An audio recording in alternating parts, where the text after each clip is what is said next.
Thirikari kũhĩtũkĩra Ministry ya Gĩthomo ĩkinyĩrĩirie kuga nĩ ĩheanĩte kũgacĩrithia gĩkĩro kĩa mathomo ma igũrũ gũkũ bũrũri-inĩ. Minister wa Gĩthomo Julius Michaels Ogamba augĩte thirikari nĩ ĩhingũrĩte mĩrango yayo kũrĩ anyiti itemi nĩguo gũthugunda ũrĩa mangĩnyitanĩra kwanahũra gĩkĩro kĩa mathomo. This approach has been productive in the university subsector.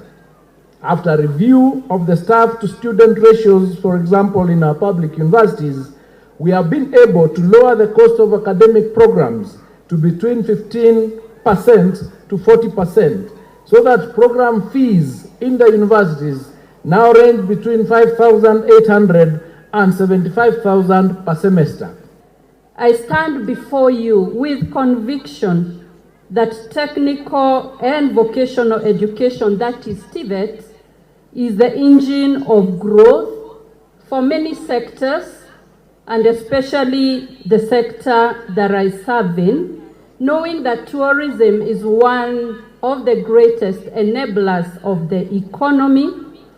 It creates jobs, it creates opportunities. Na kũrũmĩrĩra mũgomo ũrĩa ũkoretwo kuo wa arutani a university, minister ũyũ augĩte thirikari nĩ ĩrekereirie kĩmanjĩka gĩa ciringi birioni 2.7 kũrĩ arutani na kũmoria macokererie wĩra wao. Arĩtie arĩ thukuru-inĩ wa kĩbũrũri wa gũthomithia kothi cia moko wa Nyandarua marĩ na mũrunawe wa ũgendi Rebecca Miano, kũrĩa mahumbĩte riri igongona rĩa kũhumbwo thũmbĩ kwa arutwo arĩa marĩkĩtie mathomo mao. University staff across several of our public universities are on strike.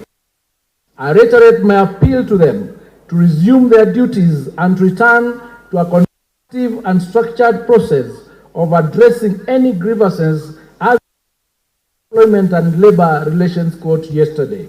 Today's graduates, I urge you to embrace the mindset of job creators and entrepreneurs. We have strengthened collaborations with industry players to provide students with real-life work exposure through industrial mentorships and apprenticeship programs. Thutha wa kũhumbwo thũmbĩ, rĩu athomia mahetwo kĩbarũa gĩa gũtuĩka barothi akuonania atĩ gĩthomo gĩkĩ nĩ kĩrarĩha.